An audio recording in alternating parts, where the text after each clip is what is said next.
Welcome everybody to the Environment and Climate Change Scrutiny panel. I'm Andrew Cooper, I'm the chair of the panel. We'll just go around members of the panel to introduce themselves. Good afternoon, Suli Richards, Newsom Ward. David Longstaff, Armonbury. John Taylor Kirkburton. Will Simpson, Denbydale Ward.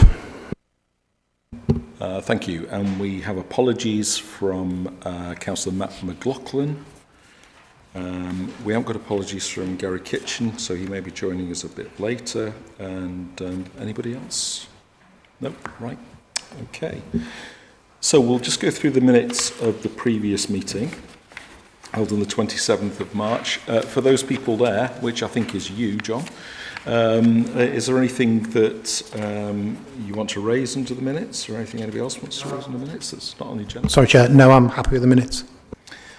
Right, okay, so to sign off the minutes we would normally need two members who were there, but obviously because Matthew's away, there's only your good self, but as we've had nothing raised under the minutes that have been published, I think we are able to approve the minutes at this meeting. Yep. Okay, all those in favour? If we can do that, I'm not sure, but we're all in favour anyway. That's good. Okay, so next, any declarations of interest? Nope, no declarations of interest. Chair, I don't know whether it's a declaration of interest or not, but I'm the alternative director for Sewage Recycling and Recovery Kirklees Limited. Okay. Thanks for letting us know that. Anything else? No. Admission of the public. Yes, they're all welcome. Okay, and hello to everybody online. So, any deputations or petitions? I think I know the answer to that question. None? Right. Public question time. We're racing through this agenda today. It's going really well. Okay. So, now to the main item that we've got today, and the item we've got today, is the cleansing performance update. And so, over to you, Will. Thank you, Chair. So I've got a short presentation that I'll sort of take us through, which should be coming on screen in a minute. And then I thought I'd leave plenty of time for questions, because I know it's a topic where people have lots of questions. So just next slide, please. So this was really just to bring a brief update following some issues we had around Christmas time last year. We had a number of sessions with councillors to update them on the performance improvements and plan. This was really to come back afterwards to show, has it succeeded, where are we now? So just for a brief reminder, at the time, we had a bit of a perfect storm where we had a number of vehicle breakdowns. We had our back office system had a number of technical issues that removed things such as assisted collections, special access information, that meant our crews didn't have the information to go to understand where they should be going to collect. And we also at the same time had chosen to change 50,000 collection days at the same time. Obviously the 50,000 collection days was planned, everything else was unplanned, and we had to recover the position from there. So this just shows the recovery position. You can see the peaks. The flat line at Christmas is obviously to reflect there's a week in Christmas where there's no collections. And then the recovery ever since, which you'll see in July, has improved the position to where we started pre-change. And that was the intention of the 50,000 day changes, was to introduce a new collection model that puts a bit more ownership on a crew for an area. So instead of the entire team moving across the district or an area of the district, one team would stay in the same area the whole week and collect portions of it. So they get to understand things better, they understand the route better, therefore they're back there the next day if there's anything gone wrong the day before to be able to collect it easier. Just for clarity, for the people at home, these are missed bins. Yes, sorry, these are missed collections, yeah. So when people are looking at that, that's what you're looking at. Yep. So that translates just because we do a high volume of numbers. So last week our figure was 99.87% of collections without complaint. Just to give you a flavour of where we've returned to, we'd pre-targeted 99.85%, and prior to that some of those low points you'll see, or high points on the graph, were down at the 99.6, 99.7%. So it's worked, it's improved, it's brought us back onto a better position than the changes before. And there's quite a lot of learning come out from all those incidents going wrong at the same time. So some of the things I'll run through in a minute, and some of the things about the future plans that we'll make. So next one, please. So what we have internally in our governance is a governance board essentially that's chaired by directors, that has a multi-service input to it. It has our legal, it has our HR team in there that review performance of the service, issues within the service. It's chaired by Graham West, and it meets monthly, and it presents performance data such as you see on the screen now. So this is us tracking our performance, seeing what our issues are, correcting things where they're going wrong, understanding why they're going wrong, and then logging that and being able to track that with a much better governance. So some of that governance started pre some of the issues we had, but it was good timing because that's helped us track through those performance improvements we were put in place. So you can see there, we can see which wards have the biggest issues, which wards have the lowest issues, which service in terms of grey, green or brown collections, and how they're performing, and we do also break it down by depot, but for ease of viewing I've just put them all together here. So you can see just in that performance is 99.81% overall. I've said that we put our target for post improvement of 99.85, and we're achieving that last week. So we're where we want to be. In terms of moving forward, we only changed the George Street rounds, so half the district, so we are looking to change the Vine Street rounds as well after Christmas, around about February next year is our pencil date, in order to go into this new Not November, December? No, not a chance. After Christmas, just to bring them in line for this model, because it's working, it's allowing ownership of crews, it's allowing them to understand the rounds better, learn the rounds better, so that our reliance on that back office system telling them where the assists isn't as critical if a crew knows an area within an inch of its life. So that just gives you the broad overview. Next slide, please. So like I said, the benefits of this area-based working that we've introduced, we've got the accountability for crews, so they're working in the area, they're solely working in the area, they get to know the area. If there's an issue on a Monday, they're back in the area on a Tuesday. So it's not like the current model in some areas that sees us perhaps in Skelmanthorpe on a Tuesday, and then we can in Dewsbury Town Centre on the Wednesday. It doesn't lend itself as easily operationally to go back and correct something. So that means you're reliant on either missed time that day, because the crew's been sent back and therefore misses some further bins, and you have that cascade effect through the week, or you're reliant on additional resources or someone in that area calling in and correcting an issue. So you get more accountability and more ownership from the crews in this model. So it allows us to know the geography. They can see the pressures as they're coming off a new build, because something that we have had to do as a service over sort of the last 10 years or so is absorb the growth we've seen in housing within the existing resources. So we haven't got additional resources come on board. We have to continually review our rounds, make ourselves efficient, for obviously to absorb it all in the building. With the local plan, there's potentially up to 1,700 houses a year going in that we have to be aware of.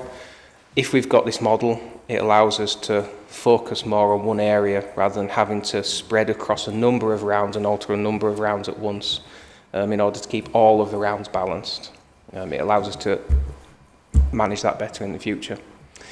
And in terms of things such as contamination, if there is blocked access, if there is things like that, we can target communication much better because it's a much more defined geographical area rather than 12 crews across an entire area and having to target all 12 crews. So it becomes a much more refined approach.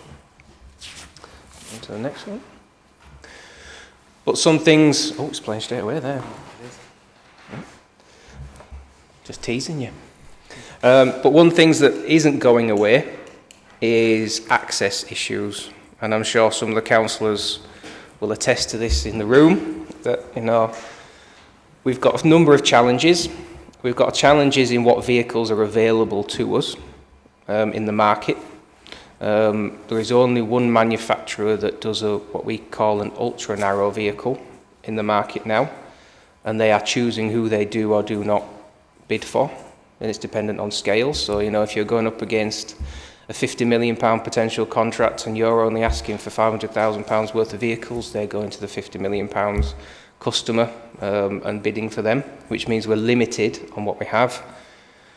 Believe it or not, we've measured every single width of vehicle in that yard, and not all narrow vehicles are equal because of the levels of technology going in, the continual evolution of Euro 6 to 7s to 8s. Vehicles are getting bigger, they're getting wider, and they're getting less and less payload on them as the equipment going onto them is taking away what you can actually physically put in the back of the vehicle.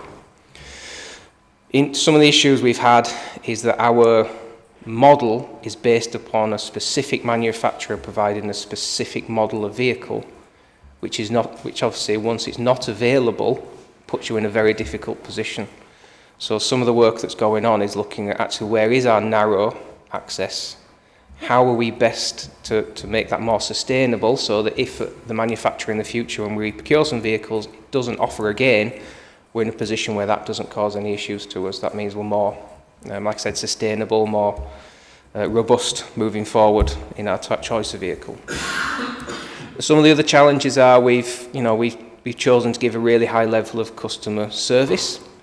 We've probably sent vehicles into places where other authorities haven't for quite some time, and we're also getting more parked vehicles than ever. Even the post-COVID recovery is still seeing a lot of people working from home more often, which means vehicles are parked more often, and climate change is playing quite a big role. Overhanging vegetation growth coming from third-party land into the road, narrowing accesses. And so what we thought we'd do is just take a couple of videos. There was a number of these that we could have chosen, but a couple of the videos of what is our narrowest vehicle that's an 18-ton, going through some of the streets that they regularly collect from, just to give you a little flavour of what they're doing. If you imagine this with overhanging vegetation pushing in, or a parked vehicle at the entrance, parked vehicle on the end of the lane, it gives you a little bit more of a flavour for the challenges. Let's play this.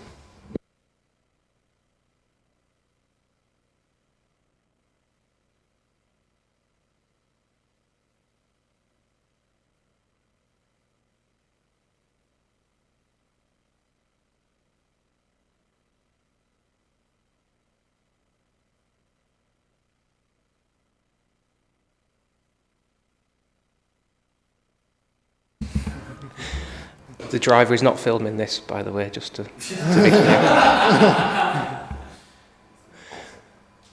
So as we travel down here, you can see, anything that's parked on the side, there's no chance of that vehicle getting down there.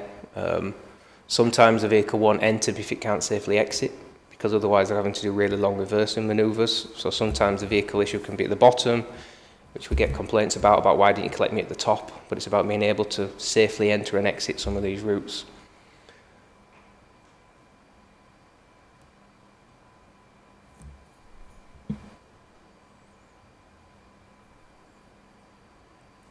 As we approach the exit, I would not be driving this vehicle down there, and the skill of some of our drivers is just phenomenal. I think we've got to appreciate that, and some of that's because they've been doing this for decades up and down these roads. But as we change generation of driver, we get new drivers in, we get some temporary agency drivers in there, not necessarily of the same experience. And so they do struggle sometimes more than what we'd call the regular driver on the round. And you've got to overlay, you think about people could be stepping out from these places. You've got the vans and the parked vehicles, which to a normal car, it's absolutely fine, there's no issues, but these are 2.5 metre wide vehicles. And there's Rash for his cameo.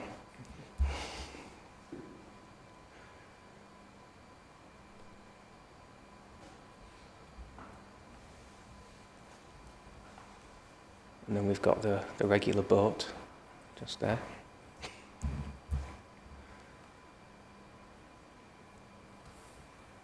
It gives you an idea of one of them. Do you want to switch to the other one?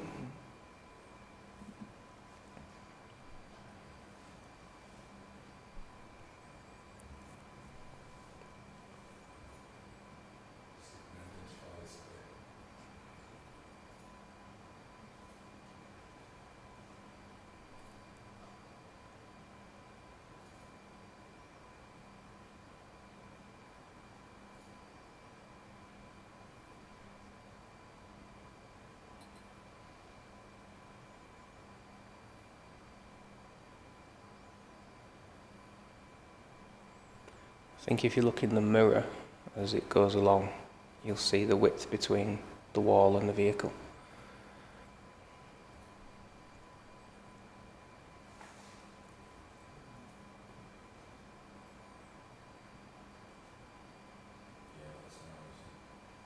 So if you imagine even 5 centimetres difference in a vehicle width, majority of the places it wouldn't make an issue, but some of these pinch points is making a significant issue.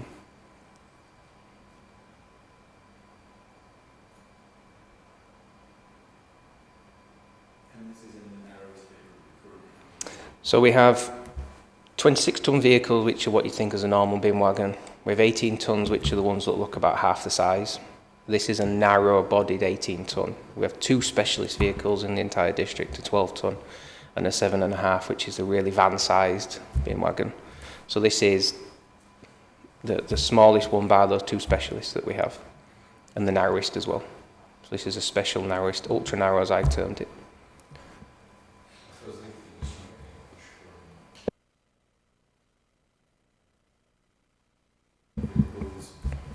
We do have an electric bin wagon. We've been using it around the district, seeing where it doesn't work.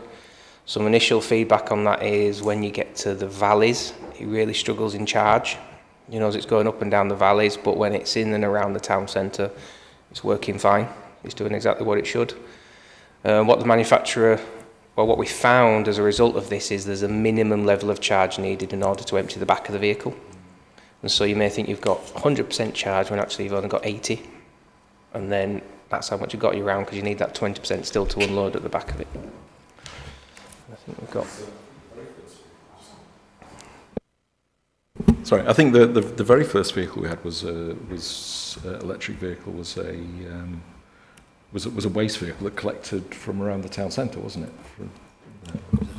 Yeah, a little van that did empty the bins and things around the town centre. That's probably about 15 years ago now. So, moving through. So what we're looking to do is, like I said, build more robustness into the service, not make us so reliant on the market and individual manufacturers moving forward, is to look to try and phase them out. That's going to take some time. That's going to look at potentially slightly smaller vehicles, but that means that there's only one loader can fit in, so that's going to have a long-term efficiency issue but be more sustainable. So whilst we're trying to balance that, because that's going to take some time obviously to look at it, we are reviewing presentation points where we could perhaps put some concrete pads in, which means that bins can be presented at the end of a lane instead of down a lane. So some of those changes you might see coming forward over the next few months, but we'll be doing it very individual, speaking to councillors. You know, the team's been around all these individual sites. We've made some adjustments already, involving some ward councillors as well. And this is about, like I said, the ultimate goal is that people have a sustainable, regular waste collection service that they can rely on week in, week out, and that we know that whichever vehicle we pick, we can go and collect from. That is where we're trying to get to. And we're looking at communication of issues. So like I said, with some of the issues we had with our back office system, we are looking to build a business case to re-procure our system. It's relatively modern, but it's only as modern as the contractual terms and conditions you had at the time, and we've probably had it 10 years now. You know, so we're looking to modernise our terms and conditions, our contractual controls that we have in place, and also test the market to see what's out there, what's the best on it. We do have the ability to get data off of that, and we are looking at the ability to push that out to websites, push that out to emails, push it out to ward councillors as well. So the next slide that comes along will show you the level of data that we actually collect now with our system, but with the eye on the future, we're looking at how we can get proactive. You know, if a resident goes onto a website and looks at it, they can already see that we're aware of the issue, we're looking to try and collect tomorrow, it was a blocked vehicle, here's a photo of the blocked vehicle type thing, is where we want to be. Next one. So you can see that there's 20 to 24,000 individual bits of information that our crews are giving us each month. And we've chunked them up into categories there. We've got, you know, access issues, a bin hasn't been presented, there's a second bin there that's not being authorised, there's overfilled, heavy bins, contamination, there's lots of information that we're gathering at the moment, and we don't have the outlet to push out. So we've got a little bit of failure we're creating where, you know, it's either there's a call comes in from a resident, or a councillor gets a call or an email, then the email comes into us. We've improved massively how we handle customer inquiries, how we handle ward inquiries. We've reduced our calls by 60,000, I think it is, year on year. You know, so it shows we've made improvements, but this is the next step for us about how do we get all of this information and proactively push it out there so that people don't have to necessarily call us to say there's an issue, because we're already aware of it and we're already dealing with it, and we can tell you how we're dealing with it.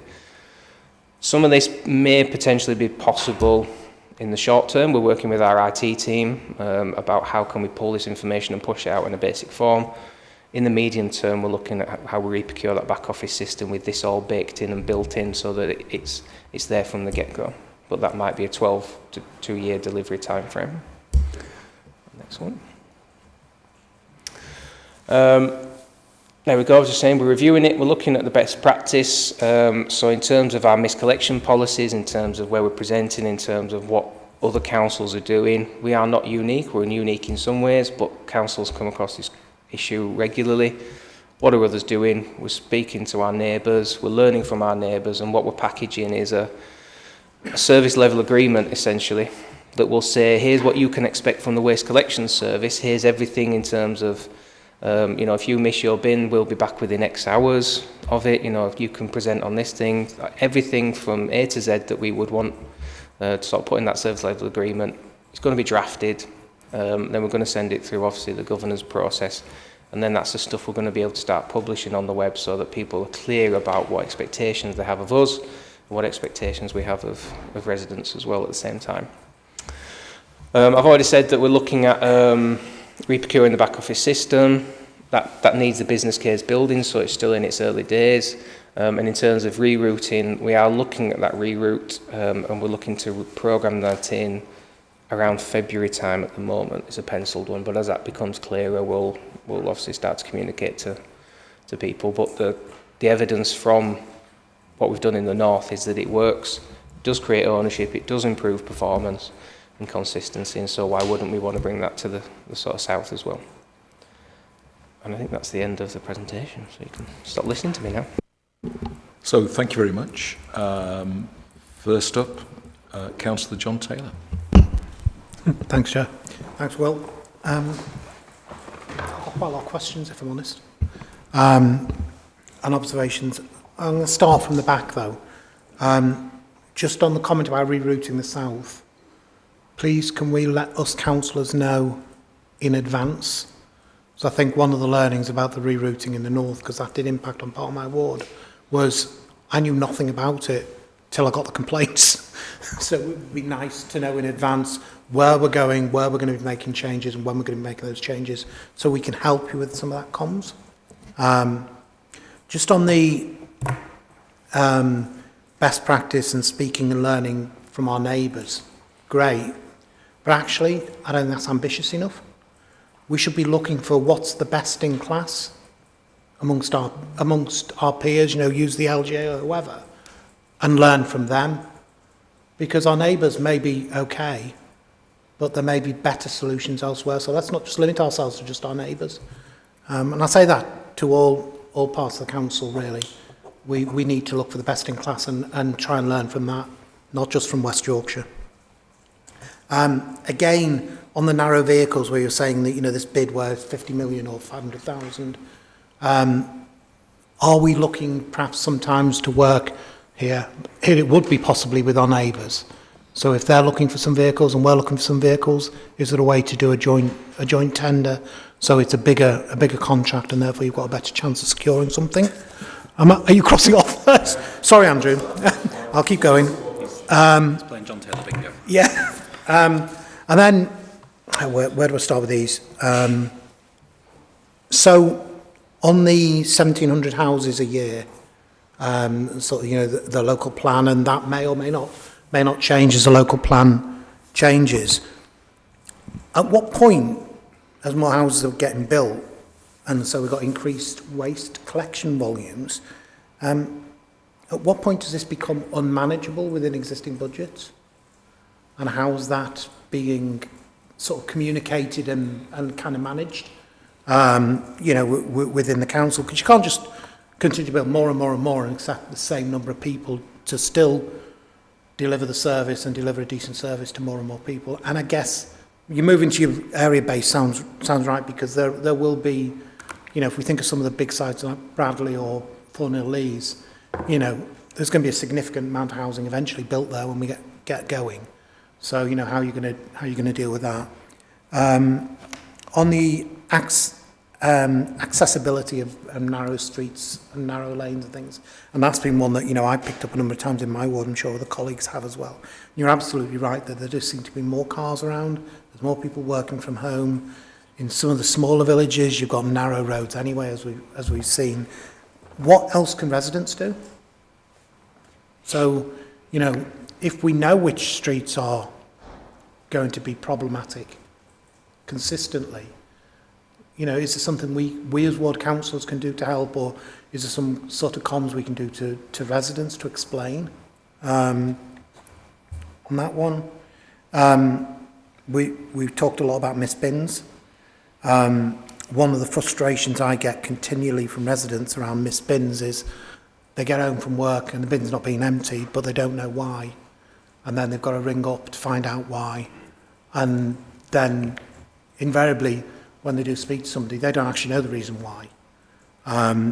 So how can we, and I know you talked a bit about the data, but what's that going to look like for residents? And how's it going to be easy for residents? I think you know my views on this one anyway. And then finally, you know, the vehicles are ageing, and if they're ageing, presumably they're going to break down more often. And if they're breaking down more often, it means they're off the road more often. So again, it's a bit like the previous question. At what point does that become unmanageable, and what's the long-term strategy for addressing all of those ageing vehicles? And actually, there's one final one, which is the Environment Act. So the Environment Act is bringing in changes to what we collect, isn't it, in terms of, you know, food waste and glass waste and all that kind of stuff at curbside. So what does that look like for us, and what's our approach to that? As I said, there are plenty of questions. Well, you knew there were going to be, didn't you? So I didn't count all those questions. But, you know, if you could have a stab and off you go. I'll just go for the white noise approach and hope I hit them all. Councillor Combs, you're exactly right. It was a one where it theoretically would have been absolutely fine had we not had all the issues coming on board at the same time. So that's one of the learnings we've brought from this, is actually when we do this, we'll bring councillors on board early. In fact, we're sat here today talking about it, aren't we? Well ahead of February next year. But we're very much more sensitive to how we approach that, especially in terms of those that have more difficult access issues, because there are more of those in the south as well. Therefore, there's more likelihood of something being challenging. Best in class, yes. We spoke to some of our neighbours, but that's not where we've limited ourselves. We are talking to APSIs of the world, looking at other councils. I'll be honest, there's some councils that are heading the other way, which are trying to look at blocking how people can report. You can't report for 3 weeks, and 3 missed collections. You can't book things in order to demand manage that way. Well, that's not where we want to head. But we want to be more realistic about what we can achieve and set out that expectation to start with. You know, so there's no point us saying, leave your bin out for 48 hours if we know we won't have the resources and time to come back within 48 hours. I think residents would rather us be honest about what that service level is and then be held to account for that service level. But you know, the aim is that we want at the end of the week to have collected all the bins that we should have collected in that week, is where sort of level of service we want to give. Just on that, Will, I don't think many residents really get that aggravated about a missed bin. Where I tend to get residents coming to me is repeat missed bins, and they've reported them and they've been promised something and it doesn't happen. I'm talking to Nick about one this week where, you know, it's continually missed. And I think that's where we need to get on top of. Because I think everybody will accept occasionally there'll be a car, some idiot parked a car in the wrong place and they can't get there. That's fine. But when it's the third or fourth time, that's when residents tend to get angry, and we're not very good at getting on top of those at the moment. No, you're exactly right, and I know the bin, because it was the only one repeat miscollection last week, which is in our data, and that's the one that's the brown bin issue that I know you've been dealing with. No, you're exactly right, and that's why I said we will need to set our expectations, but we also need to be confident that we can deliver on those as well, because there's nothing worse than being told something happens and then you fail twice and 3 times and 4 times, and then it becomes a much bigger issue than it actually was originally.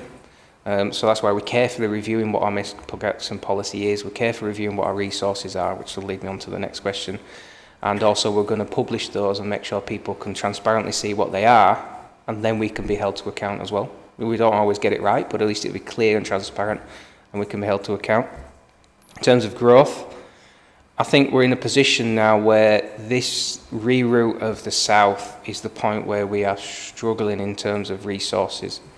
But we have been speaking obviously with everyone within the council about what the challenge is, what's the realistic revenue position, what capital is required, and so that is stuff that is coming forward now. So we are starting to see the acceptance that we've reached a point where there'll be no more growth absorbed. So we need to look at what the future model is in terms of additional rounds coming on board. What's the trigger point for those? Because, you know, one round can collect more than 1,700 bins. So what's the trigger point where we'd have to put a full round on there? How can we build up to that? We're looking backwards a little bit. So some of the things that have been signed off now, when you'll start to see coming forward in cabinet reports and financial reports, is a proper vehicle replacement program's been developed and signed off now, so that'll be going public soon, which looks at the next 5 years, what's the ideal age of our vehicles in terms of where it becomes more expensive because it's failing, the maintenance is higher, the breakdowns are more, therefore that's the ideal age range for it. How much is outside the age range? What's the capital that we need to bring it within its age range? And that's a 5-year programme for our critical fleet we've put forward that will be coming in the next few months. In terms of where we've had to hire vehicles, because there isn't capital to deliver frontline services, that's also additional capital that's going to be allocated now, so that we're procuring fleet that's reliable, our own, and is sort of making our frontline whole again, shall we say, to start from a straight edge, to look forward for the future growth at that point. There's slight delays, because obviously vehicle delivery times are 12 to 18 months now, but at least that's a step change in us now, knowing that we can get on top of this now and get in front of ourselves. Because once the authorisation's gone through in a few months, that'll allow us to start talking to the vehicle manufacturers. We've had conversations with the likes of Suez as well, who obviously procure a lot of vehicles, and can we partner with them? Is there some economies of scale as well if we talk to those? Talking to our neighbours about how do we become attractive, but we will become much more attractive if we're spending tens of millions of pounds on vehicles versus where we have been, which is a very piecemeal approach, ad hoc. We're engaging with the market early. We're going to be bringing the manufacturers in, talking to about our plans to sell ourselves a little bit, so that we're, at least in the short term, not put in a similar position to we were last year, until the work's come on what the future model is and the future vehicle specification is. Now I've got to remember the rest of them there. Residents, yeah, we've worked differently in different areas, but I think what's been very successful is where we've worked with councillors and residents to say, we think this is a window of when the vehicle will be there. It'll be there between 9 and 10. So could you please move your vehicle between 9 and 10? That's the only time we need that little gap. We'll be in, we'll be out, and that's it. We've lettered, we've stickered, we've talked to residents, and in some of the more difficult areas that's proved very successful. It's a very grindingly slow process because of the level of engagement you need, but it is proving successful. And that has taken the support of ward councillors as well, and that, we thank them for being involved in that as well, because everyone just at the end of the day just wants the bins collected, don't they? Crews want to collect the bins. We don't want to deal with missed bins. Councillors don't want to deal with missed bins. You know, it just creates problems, doesn't it? We want to collect right first time is the aim that we want. And that's something that we just ask people to be mindful of. I suppose there's something better we can do maybe in terms of a wider comms campaign on that, because some of the issues tend to be where vehicles are parked at the end of roads as opposed to on the actual road itself, because these vehicles need quite a wide swing in order to get into and out of a street. And when people walk out and go, it's blocked access, and see an entire clear street, they're going, what's going on here? It's not blocked, but sometimes it's on the roads adjoining to it, and perhaps we can be better at explaining that and a bit more direct engagement with customers, I think. Yeah, we've been through the stuff we've gone on IT. We've been through, trying to be more proactive. We have household waste site tip permits, don't we? We have email information. We have things like that we have an eye on to say, actually, when you renew your permit, could we ask if you're okay that we tell you if there's an issue with your bin, therefore we can communicate electronically directly with you at the point of, something's gone wrong. There's permissions we need for that, there's a process we need for that, there's back office things we need for that, but that's the sort of vision we have at the moment, because there's 107,000 tip permits, something like that, so that's a lot of information across a lot of households that if we do get that permission and we can tell people there's been a blocked access here, it was on this road, and like I said, here's a picture of it. People don't have to wait till they get home. They can be sat there on the lunch break and go, oh actually I know that's an issue now, I don't need to have it, and you've told me what the corrective action is as well. So that's where we want to get to. There's a couple of challenges at the moment with the systems we have, the IT we have and things, but we're trying to get a bit of an interim arrangement that might publish on a website, so at least when you're landing to report a missed bin, or if we might be able to email councillors if you're the first point of contact proactively to say, here's the issues in your ward today, something like that, as a bit of a clunky interim while we look at that longer term solution. Vehicle ageing, I've been through obviously the VRP that's coming in, which is we call the vehicle replacement programme, that capital investment, and then we get to simpler recycling. It's got simpler, and it's not got simpler at the same time. So there has been some clarification from government about what the expectations and the rules are in terms of simpler recycling. So glass can be mixed in green bins now without any need for a business case or other reasoning behind it. Food waste does have to be collected. The set frequencies that things have to be collected. So we've got some clarity, but at this point in time, we have no clarity on any revenue that we're due to get. We have a capital amount for food waste, which is millions of pounds short of what the minimum would be. We have no indication at all in terms of revenue for food waste. Deposit return scheme is being accelerated, but there's no information on what impact that will have on us. Extended producer responsibility, which is where the producer pays, where we should get money for picking up a can of pop from the manufacturer of that pop. Again, we won't know till November at the earliest how much revenue that might bring into us. So we're sat still in a little bit of limbo.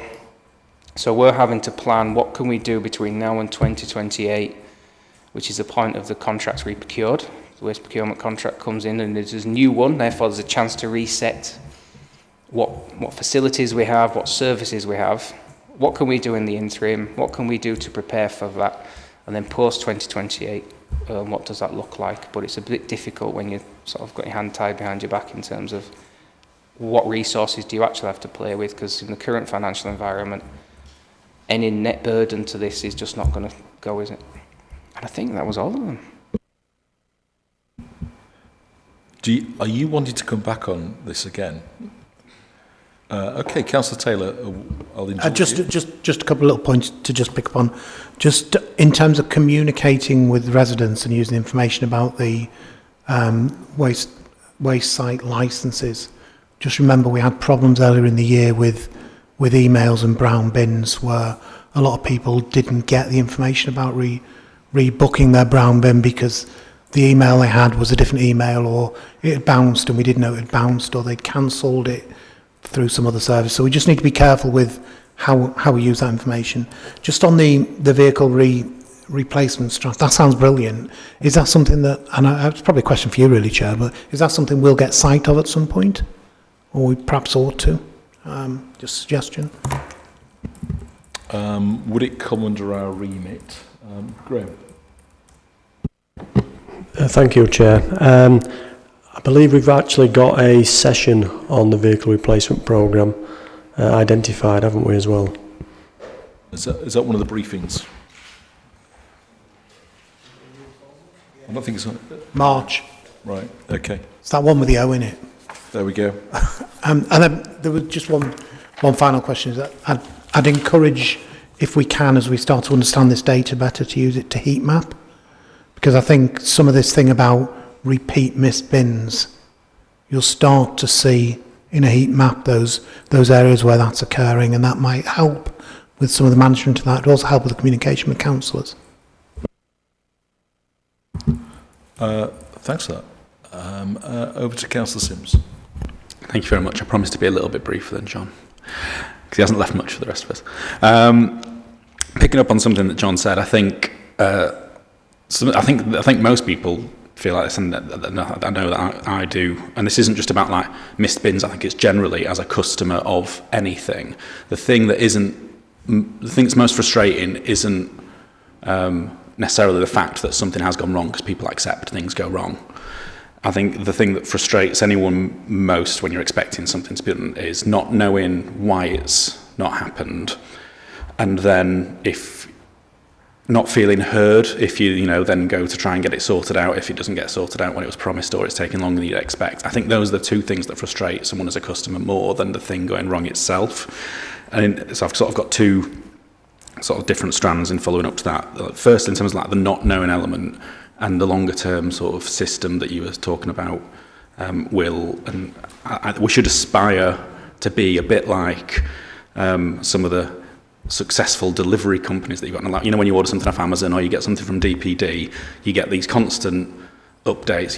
As soon as it's gone through the door, if I'm outside of the house, it says, your X has just been delivered, or if they've left it in your safe place, there's a picture of it by the back of the garage or whatever it is. At somebody else's house. I'm at 31 Long Lane. There's another 31 Long Lane in Huddersfield. I've had an Amazon delivery go wrong. Someone's had my. I'm not going to say what it was. It was a PlayStation game, Andrew. And so if we could aspire to something like that, where if a resident hasn't had their bin collected because there was a car blocking it, and the crew are able to take a picture, and it just automatically goes to that street where it says, sorry, we couldn't collect your bin today. Here's why.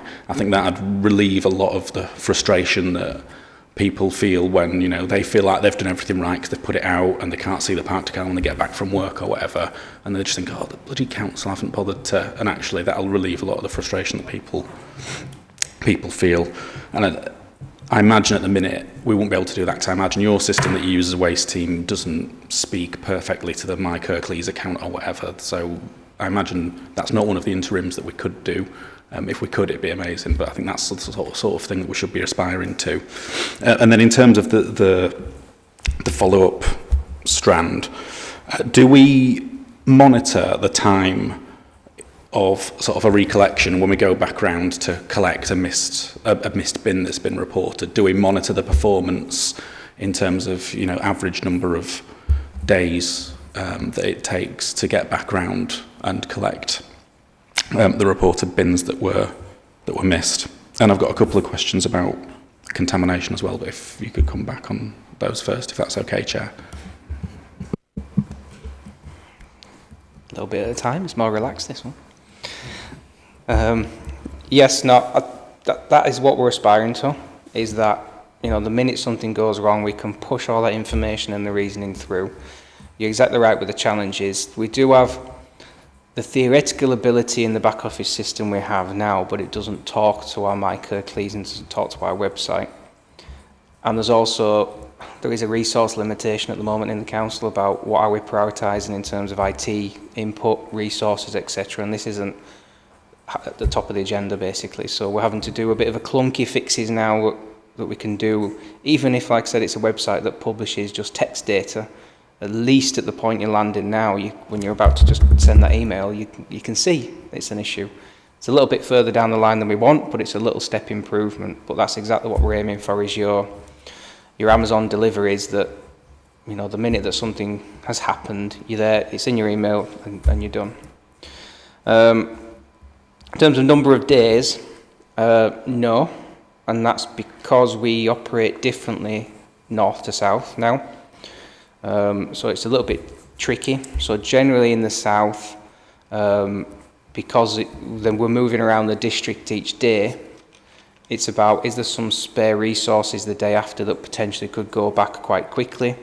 Or actually, does this need to wait till there's more capacity on a Friday to collect, because that's where the resource capacity, is.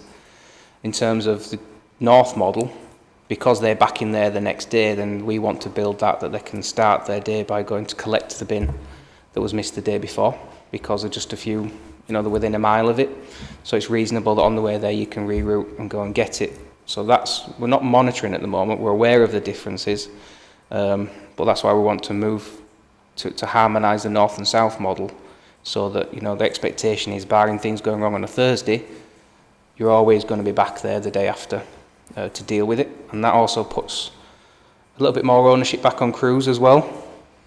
In a little bit of a, well, I probably could get in, but I don't really need to at the moment. Might go to well, I'll get back in because I know that I'll have to come back tomorrow. A little bit more of that I think will play out as well. Okay, and your next set of questions. Thank you, Chair. It mentions in here, although it wasn't the focus of the presentation, you had a bit on contaminated green bins and how they're still costing us £460,000 a year, and it says that we're trialling new ways of working in the north of the district to bring this down. I remember when I was the portfolio holder many moons ago, we talked about this a lot, and I was really keen on us doing as much as we could, because it's something that I find incredibly frustrating. We were doing a lot of education stuff at the time when I was in the portfolio. What are do we monitor what sort of the post-education intervention reoffence rates are, in terms of evaluating how effective that education element of what we're doing is? And what are we currently doing with those ones who are consistent reoffenders? Because obviously most of the contamination that we get is things like soiled nappies and food, which I think most people really know doesn't go in the green bin. And if you've had an intervention or multiple interventions, I think we need to be taking action. It was something I was keen on when I was the portfolio holder. Obviously, it's been a while since then now, and we've been talking about this for a while. I'd be keen to see what the next steps are, because we have been talking about it for ages, and this amount of money that we're continuing to spend on it is still an extraordinary amount of money. Earlier this year we trialled a slightly different approach to managing contamination, which was using the sort of waste advisor we have, a much more focused way, working with crews, alongside crews. It was very intensive, but it did show an improvement. So our contamination rates were sitting around 40%. I mean, in some boroughs and some wards up to 70-80% at a point in time. We're now seeing that sitting between the sort of 20s to 40s, dependent on the ward. So we've seen quite a big improvement, but there's still a way to go. We're looking at and speaking with sort of Suez and looking at our re-procured contract about, well, actually, can we have a facility that can still capture more recyclable out of that contamination? A bit more of a technology solution to it. But the next phase of our sort of waste education is to pick out the hotspot areas. So once we did a whole sort of sweep across the district. Now we're looking at those hotspot areas, and now we're targeting the waste advisors into those hotspot areas. We've got the worst contamination at the moment. So it's been a little bit of a ever decreasing circles approach that has shown significant improvement, but like I said, it still costs us some money. And equivalent councils are sitting on average across their whole district somewhere between 15 to 20%. So we're still above, where we want to be, but that's the direction that we're heading in. Some improvement, but still some way to go as well. So sorry, just to ask, that's a helpful answer, Will, thank you. One of the elements of my question was if we monitor the re-offence post-education rates, do we have those numbers? Because I think I'm probably going to raise this in the work programme, but if it's not currently in there, I don't think it is, having an update at some point on contamination and how, the steps that you're going to take that you've mentioned in this presentation, how they perform, be something that I'd like us to do in the future. Yeah, we've got all that data we can bring back. The majority of people are just making mistakes. So, off the point where someone's contaminated, we're top of my head, we're looking at the 80 to 90% of them never went through the entire process to have been removed, which is the ultimate last step after quite a long process. So the majority of people are just being corrected. They've always done it. They've never been challenged on it before. Oh, I'm sorry, I didn't mean to do that. Some are doing, I've forgotten the official term, but recycling things they think should be recycled, but don't necessarily can because of the age limit of our facility. And so that's why we're talking on that longer term strategy to go actually with a more modern, invested in facility that is equivalent to some of the more modern ones that our neighbours have. Where we might class it as contamination, but actually it might be recyclable, with a better MRF and some more investment, etc. So yes, we can bring all that back. And Fine. Sue, Councillor. Thank you. I've just got a few questions. In the March report, there was a reference to doing some workshops with councillors about the waste that was rejected and what I'm explaining to people about the missed waste collections. Have those workshops been organised yet? yeah, I'll pass across to Nick, but I'm sure they happened and the invites went out. Right, I've got a few questions. You want them all at once? On brown bins, we usually get complaints if they're not collected because people see that as an extra service that they've paid for on top of their council tax. And we occasionally get complaints that people would like one, but they've missed the window to book one because it's a very small opportunity to book one, and people moving into the district are unable to order one when they move in. So those in terms of contaminated green bins, how many of those are we averaging at the moment? It would be nice to know where the hotspots are.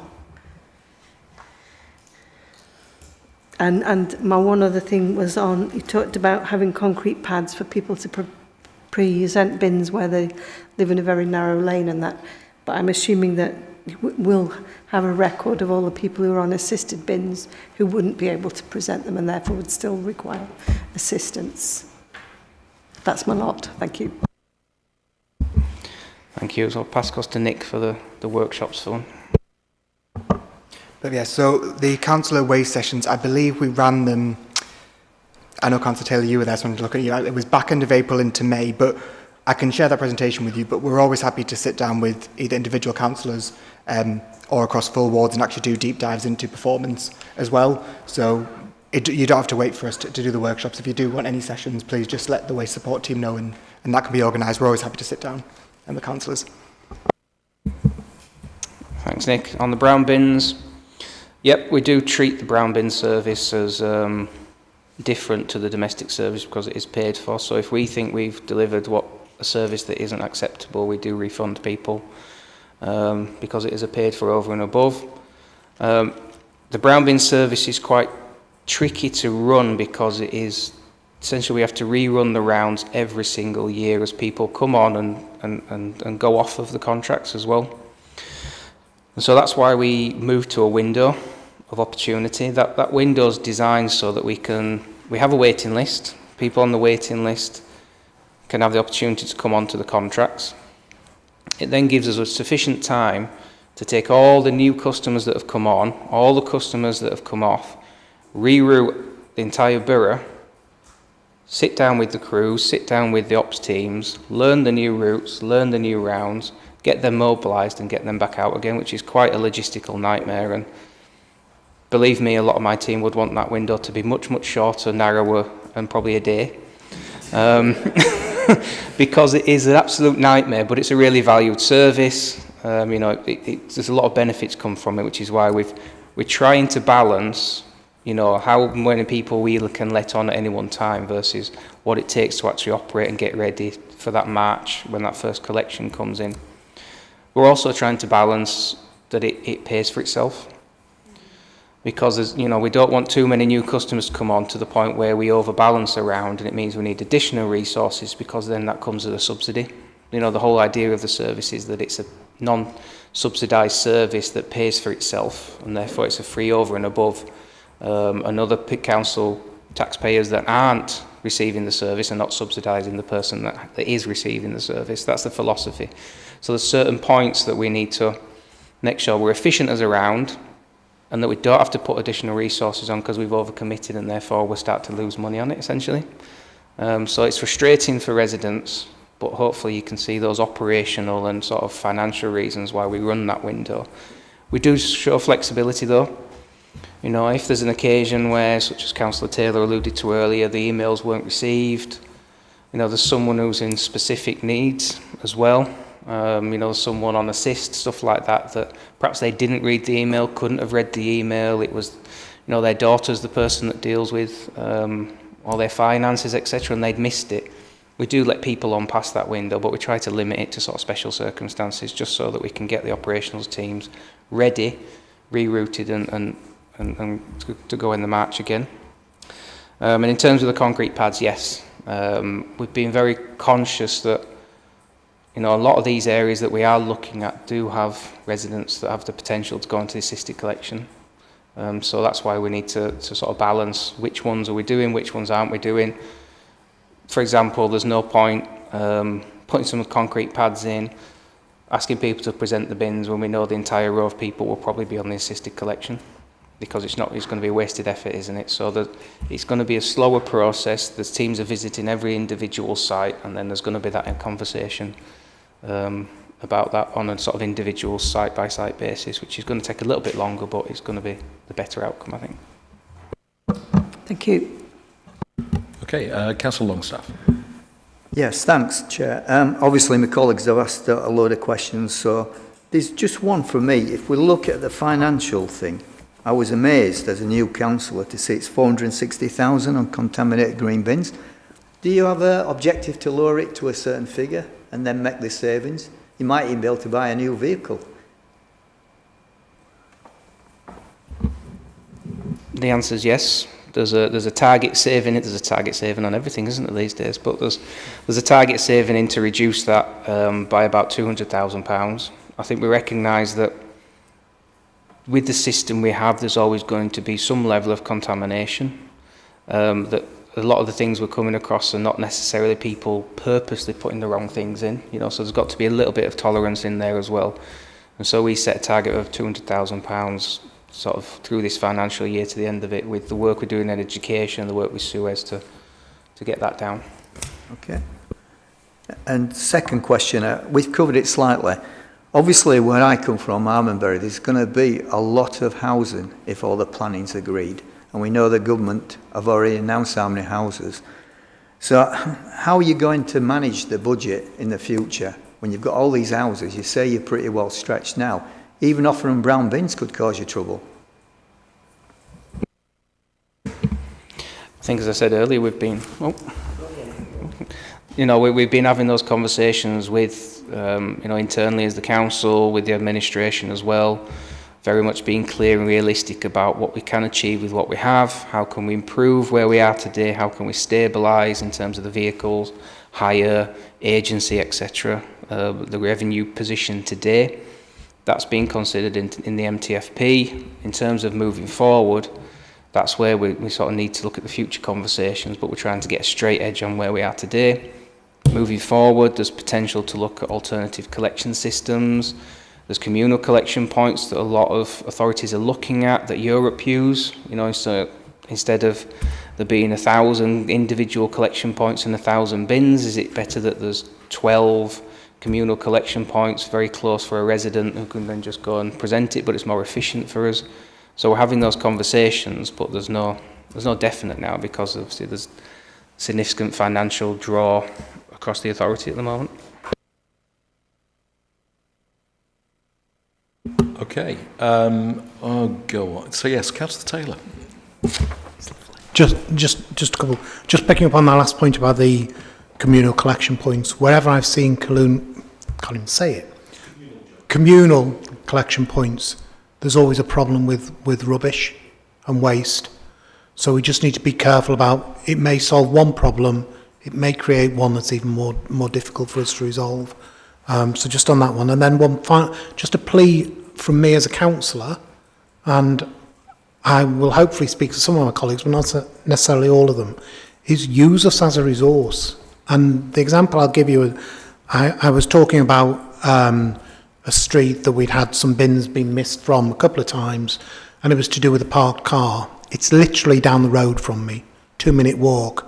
We were sending a supervisor out to go and have a look at it, and I said, you could have just asked me, I'll just go down, have a look. So don't be afraid. Some councils say no, they may not be able to, they may not, but don't be afraid to ask for our help as well. Thank you. So any problems, ring Councillor Taylor. Councillor Simpson. Just wanted I'm not helping it. Just wanted to piggyback on something John mentioned, not exactly a line, but it's an excuse to get it in, because it might slightly be more fly tipping than household collection. But I was recently in, and I won't name the area, it's not in Kirklees, where there was a significant, and I've never seen it as bad, amount of just household waste where it had been, bins were overflowing, people didn't necessarily feel massive pride in the street that they were on, and there was just waste everywhere. And when I was speaking to people about it in the local area, they would say, oh, well, I'm private rented, the landlord doesn't care. And a lot of fingers were getting pointed at the fact that it was a private rented area. I was reading about something that I think it was Barking Council did in the 2000s about how they charge back against if they went in and cleaned up an area that was privately owned by a landlord. They would clean it up and then bill them for the council having to take that action to clean up the locality. Do those powers still exist for us as a council in terms of doing it if we're having to do smaller scale sort of clean-ups where there's waste issues? And or is it just if there's sort of a larger environmental one where we have to take action? So I think what you're referring to is how some councils are using the Housing Act. So you create a landlord register that has financial details in it that then you very clearly state charges against. We don't have that in Kirklees, but what we do is work with the landlords to generally sell them an additional trade collection. So where there are some issues, for example in Dewsbury Town Centre there's been quite a lot of development. It has historically caused quite a lot of waste issues on the streets. While Dewsbury still has its challenges, I think if you walk the streets the level of waste issues are significantly reduced, and that's some of us working with our fabulous PSPO officers, that are using those powers with the landlords, with the people, working with them. And some of it's sort of Neil and Nick, who sat next to me, do all the work, working with the landlord saying, well, you haven't built it big enough, therefore you're going to need an additional collection, and we charge them a trade waste collection over and above what is the standard domestic collection, which tends to then sort of get rid of some of those issues as well. It's sometimes a challenge because it's a bit of a negotiated procedure, but generally it's worked in the areas where we've seen similar issues. Okay, thank you. So I'm left with whatever questions people didn't manage to think of. So one or two thoughts. On the communal collections, I was on holiday in France in June because there wasn't going to be a general election during the summer. But one of the things I came across was where we were staying was a large waste bin, and people would open the door and they would put their rubbish into it in Van in Brittany. Lovely place, recommend it. And so they would do that, and you thought, oh, that's just a waste bin. But early in the morning, a wagon would come, it would pick up a hook, lift the bin up, and below it was a huge container with all the rubbish from that day. So it looked like a little bit on top, but the rest of it was underground.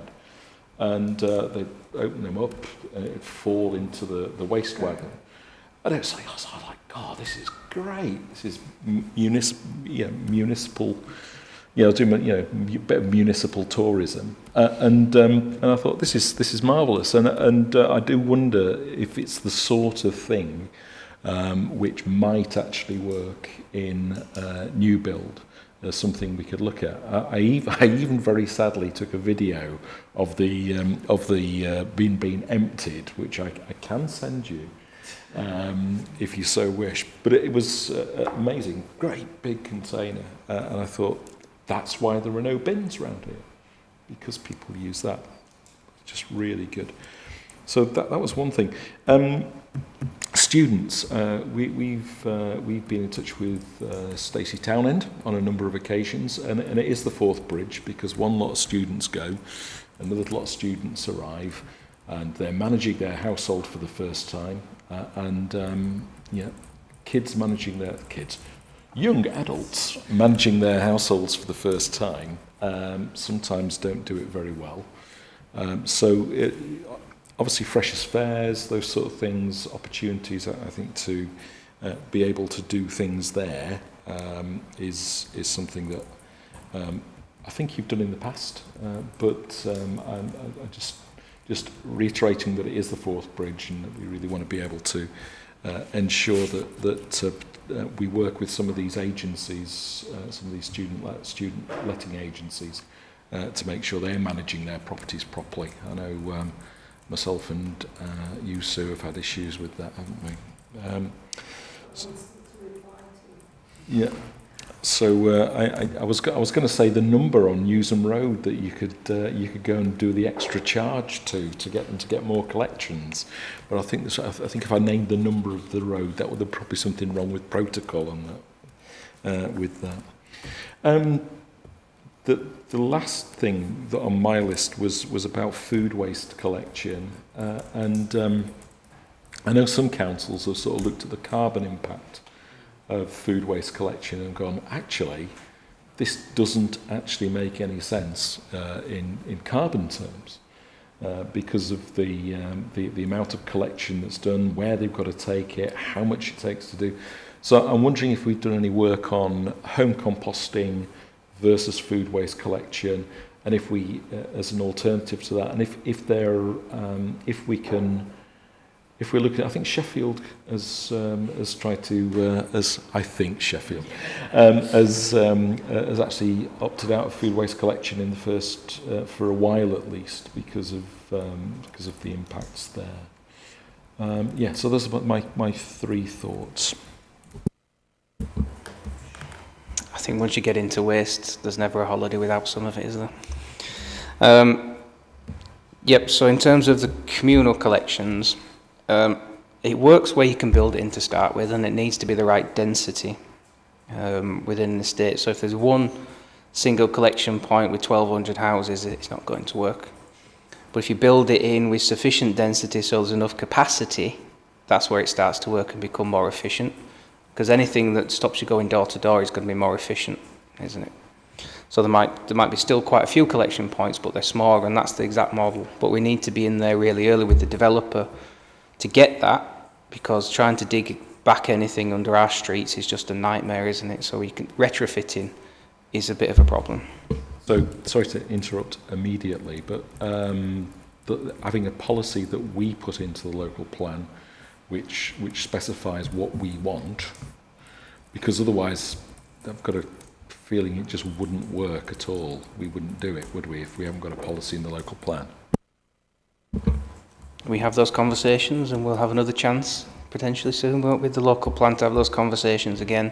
We do have a developer's guide, which does tend to recommend things like that, but it's just a guide. It's things where I don't think I'd want to be a planner that needs to balance so many things across so many different demands, does it? But we're definitely knocking on the door in terms of planning. Students, you're right, Stacey and his team do a fantastic job. It is the fourth bridge. We have, as part of the waste strategy, invested in some of the material. They have some of the things that we do. With the intensity on the contamination means that they've been pulled away a little bit from the education more than they want to. Now we're a bit more focused on hotspots. That means the capacity is going to go back into a lot more of that proactive education stuff. Not that they haven't been out there, it's just they just love it, don't they? So they want to be out and to every single thing. Food waste, I think it's definitely a challenge, and I think anyone sort of within the industry would agree that the model that's being presented is challenging in terms of cost, the volume of material that it'll bring in, the environmental benefit of it. Speaking to DEFRA, the argument would be that that then creates capacity for the commercial waste industry to come into energy from waste. Therefore, there's a sort of benefit in the round. However, if you look at what's on someone's streets, you've now got the potential to have one vehicle going down sort of the street to collect one type of bin, another vehicle going down to collect another type, and another vehicle going down to collect another type. So I think from our perspective, in terms of cost and outcome, we don't think it stacks up. However, the current legislation and the current demand on us is that this has to be in place from 2028 onwards. You know, that's the dispensation that we have that's built into the legislation. So at the moment, our hands are tied. However, the promise is that it's no net burden. And so there's a lot of discussions and arguments going on as to what that means. So there's no transfer station, there's no treatment capacity built into costs at the moment. As I said before, the capital's not there. The revenue's yet to be identified, and that wasn't till the next spending round. So there's a lot of question marks, but if we were sit here today saying, would it bring big financial benefits to the authority, I think we'd have to sit and question that. So no net financial burden, but it might be a carbon burden. And so I think there's probably, I do wonder whether this is, there's obviously new government, so an opportunity to get them to look again. You've got a lot of people who have roles in councils now at the ministerial level, and so I think there's an opportunity to engage through the LGA and any other agencies to do that, because I think it needs a fresh look. Okay, any more questions from anybody, or we are? Yeah, thank you, Chair. Just a comment. I mean, I've listened a variety of good questions and responses there. The main issue around waste collection, recycling and more is culture, behaviour and lifestyle. And I think what we would, whilst Will and Nick and Neil and all the tremendous team that they've got out there doing their work, what they can do is one element of it, but it's a real call out to the rest of the borough to ask for the support when it comes to using our waste facilities, maximising our recycling. We will work with them, Chair. We're here to help and support. That's what we heard from the team today. And as the simpler recycling, if it is simpler, kicks in, again, we want that support about behavioural change, culture and lifestyles. And they're the biggest challenges that we will all face. People are not recycling and not doing the appropriate thing. As a general comment, it's trying to help those people that don't quite know. But there will be some people that we will have to take that enforcement that I think Councillor Simpson was alluding to, that if the facilities are no longer being used appropriately on a regular basis, the last thing that we can do is take away that service. Okay, so it's just that, for me, just listening to the discussion today, it's all of us pulling together in an appropriate way to get our waste collection services the best, as Councillor Taylor said, the best that this can be. Thanks for that, Graham. One of the